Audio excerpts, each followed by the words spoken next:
আমার চ্যানেলে তোমাদের অনেক অনেক স্বাগত। আজ আমি একটা লং ভিডিও নিয়ে চলে এসেছি। দেখো, আম যখন কেটে ফ্রিজের মধ্যে রাখা আছে সেখানে তো আমার হাত যাবেই, সেজন্য একটু মজা করতে করতে আম খাচ্ছিলাম। আম খাওয়া কমপ্লিট করে দুপুরের লাঞ্চটা কমপ্লিট করে নিলাম। লাঞ্চ তো কমপ্লিট হয়ে গেছে, এবার খাবো আইসক্রিম। আজ রথ, তাই তোমাদের সবাইকে জানাই শুভ রথযাত্রা। আর সবাই বলো জয় জগন্নাথ। আজ অনেক জায়গাতেই রয়েছে খুঁটি পুজো, মানে দুর্গা পুজোর যে খুঁটি পুজো হয় সেটা রথযাত্রার দিনই হয়। ঠিক সেম ভাবে আজ আমাদের পাড়ায়ও ছিল খুঁটি পুজো। খুঁটিটাকে ভালোভাবে স্নান করিয়ে নিয়ে তারপরে সেটাকে ভালোভাবে রেডি করা হয়। এদিকে খুঁটিকে স্নান করানো দেখতে দেখতে ওদিকে থেকে রথ চলে এসেছে। তাড়াতাড়ি করে আমরা রাস্তায় যাই, গিয়ে দেখি বড় রথ কাছাকাছি চলেও এসেছে। দর্শন করলে পুনর্জন্ম বিদ্যাতে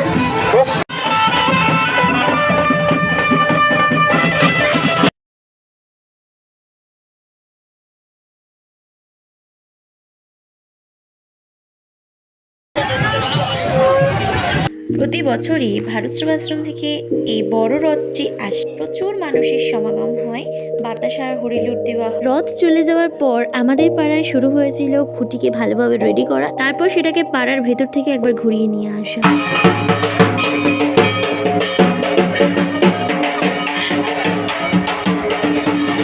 আমি আর পেকো দুজনে বসে বসে একটু বদমাইশি করছিলাম। এই দেখো কত ছোট ছোট বাচ্চারা রথ নিয়ে বেরিয়েছে। সত্যি এইসব দেখলে আমাদের সেই ছোটবেলার কথা মনে পড়ে যায়।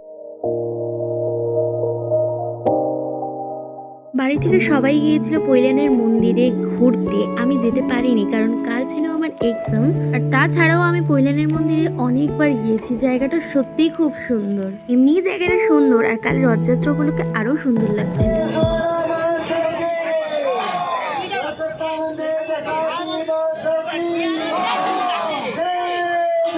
প্রচুর ভিড় হয়েছিল কাল, এমনি ভিড় হয়, আর কাল রথযাত্রা উপলক্ষে আরো বেশি ভিড় হয়েছিল। আরো একটা কথা, ভিডিওর ক্লিপগুলো নিয়েছিল আমার ভাই। আমি ওকে বলেছিলাম আমি তো যেতে পারছি না, তো তুই আমার ওই ভিডিওর ক্লিপগুলো নিস।